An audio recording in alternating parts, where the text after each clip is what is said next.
کے سفر میں آپ اپنے میزبان آفتاب احمد خانزادہ کے ساتھ ہیں۔ خوشی کی تلاش۔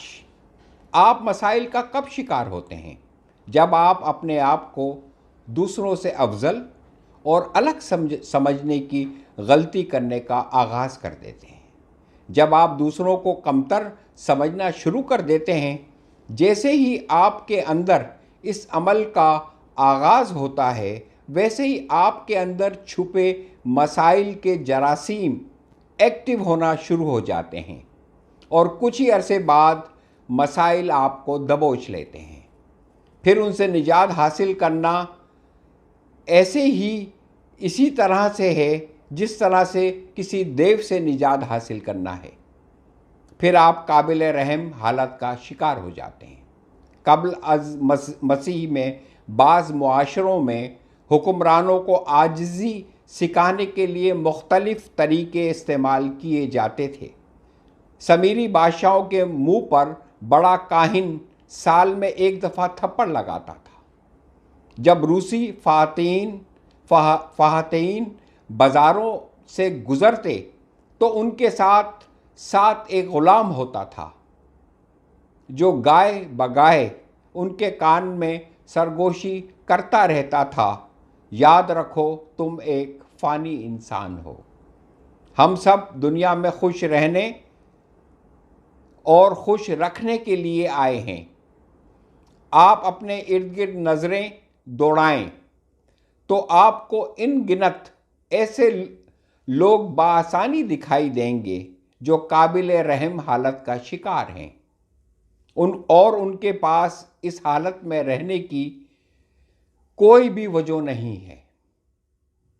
اگر آپ ان سے اس حالت میں رہنے کی وجہ دریافت کریں گے تو وہ ایسی وجوہات کی نشاندہی پیش کریں گے کہ جن کا مشاہدہ کرنے کے بعد آپ اس نتیجے پر پہنچ جائیں گے کہ ان کا سرے سے کوئی وجود ہی نہیں ہے، لیکن وہ چونکہ برسوں سے اس صورتحال سے دوچار ہیں کہ اب ان کی ایک پختہ عادت بن چکی ہے۔ انہوں نے اپنی قابل رحم حالت رہنے میں اس قدر سرمایہ کاری کر رکھی ہے کہ وہ اس حالت سے دستبردار ہونے پر تیار ہی نہیں ہوں گے۔ اگر یہ حالت بذات خود غائب ہو جاتی ہے تو وہ اس کی تخلیق نو کے نئے طریقے دریافت کر لیں گے، کیونکہ وہ اس کے ساتھ اس قدر چمٹے ہوئے ہیں کہ اس کے بغیر زندہ رہنے کا تصور ہی نہیں کر سکتے ہیں۔ چینی کہاوت ہے کہ معجزہ یہ نہیں کہ ہوا میں اڑا جائے یا پانی پر چلا جائے، بلکہ زمین پہ چلنا ایک معجزہ ہے۔ ہم میں سے اکثر لوگوں کو یہ پتہ ہی نہیں ہے کہ انہوں نے خوشی کو کہاں سے حاصل کرنا ہے۔ وہ ساری زندگی اپنے آپ سے باہر خوشی کی تلاش میں بھٹکتے پھرتے ہیں۔ کوئی روپے پیسے کے پیچھے بھاگا جا رہا ہے، اس کے خیال میں خوشی روپوں اور پیسوں میں چھپی بیٹھی ہے۔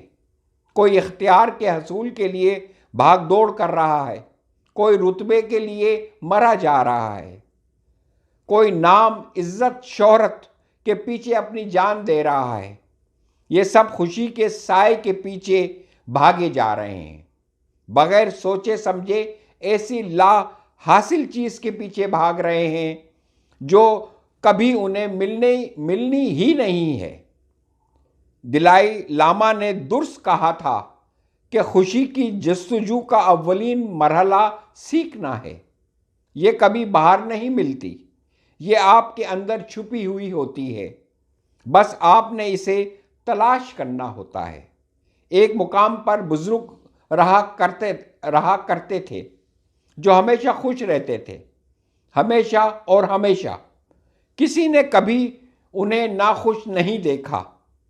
یہ ایسے ہی تھا جیسے وہ اس زبان کو جانتے ہی نہیں تھے، جیسے وہ صرف یہ جانتے تھے کہ خوش کیسے رہنا ہے۔ جب وہ بے حد بزرگ ہو گئے تو ایک شخص نے ان سے دریافت کیا، کیا آپ برائے مہربانی مجھے اپنا راز بتائیں گے کہ آپ کیسے اس قدر خوش رہتے ہیں، آپ کیسے ہر لمحے شادمان رہتے ہیں؟ یہ ناممکن ہے، یہ ناقابل یقین ہے۔ آخر اس کا راز کیا ہے؟ بزرگ شخص نے مسکراتے ہوئے جواب دیا، عرصہ دراز قبل میں نے ایک سادہ سی چیز دریافت کی۔ ہر صبح جب میں اپنی آنکھیں کھولتا تھا، میرے پاس اس دن کے لیے منتخب کرنے کے لیے 2 نعم البدل ہوتے تھے، خوش رہا جائے یا ناخوش رہا جائے، اور میں ہمیشہ خوش رہنے کا انتخاب کرتا تھا۔ میرا راز سادہ سا ہے، یہی ہے، ہر دن مجھے 2 نعم البدل عطا کرتا ہے اور میں ہمیشہ خوش رہنے کا انتخاب کرتا ہوں۔ بس یہی سب کچھ ہے اور اس سے بڑھ کر کچھ نہیں ہے۔ یہی راز ہے تمام عظیم سچائیاں، سادہ سی سچائیاں ہیں۔ رسل نے کہا ہے، لوگ زندگی کی جد و جہد سے جو مراد لیتے ہیں وہ حقیقت میں کامیابی کے لیے جد و جہد ہے۔ لوگ جد و جہد میں ملوث ہوتے ہوئے جس خدشے یا خوف کا شکار ہوتے ہیں وہ یہ ہرگز نہیں ہے کہ اگلی صبح وہ اپنے ناشتے کے حصول میں ناکام ہوں گے، بلکہ یہ ہے کہ وہ اپنے ہمسائیوں سے جلوے میں بڑھنے میں ناکام ہوں گے۔ امریکہ کی ہارورڈ یونیورسٹی خوشی میں نفسیاتی کورس پیش کر رہی ہے۔ یہ کورس بے حد مقبولیت حاصل کر رہا ہے۔ اس میں کسی بھی کورس سے بڑھ کر طلباء شمولیت اختیار کر رہے ہیں۔ کورس امر پر زور دیتا ہے کہ خوشی ہماری ذہنی حالت کے حوالے سے زیادہ کارگر ثابت ہوتی ہے اور زندگی کے نظریے کے حوالے سے بھی زیادہ کارگر ثابت ہوتی ہے بنسبت بیرونی عوامل کے، مثلا دولت، شہرت، کیریئر، سماجی رتبہ اور مرتبہ اور کامیابی جیسا کہ مادی حوالے سے بیان کی جاتی ہے۔ ساری زندگی آپ کے سامنے 2 راستے بار بار آتے ہیں، ایک خوش رہنے کا راستہ اور ایک نا خوش رہنے کا راستہ۔ آپ اپنے لیے کون سے راستے کا انتخاب کرتے ہیں، یہ آپ کا اپنا انتخاب ہوتا ہے۔ یاد رکھیں، خوش رہنے کا یہ مطلب ہرگز نہیں ہے کہ آپ کے ارد گرد کی ہر چیز کامل ہونی چاہیے۔ اس کا مطلب یہ ہے کہ اس حقیقت کے باوجود بھی خوش رہنے کا انتخاب کرنا ہے کہ ہمارا ارد گرد کبھی بھی کامل نہیں ہوگا۔ آپ اپنے اور اپنے گھر والوں کا بہت خیال رکھیے گا۔ اگر میری یہ ویڈیو پسند آئے تو اس کو شیئر کیجیے گا اور میرے چینل کو سبسکرائب کیجیے گا۔ خدا حافظ۔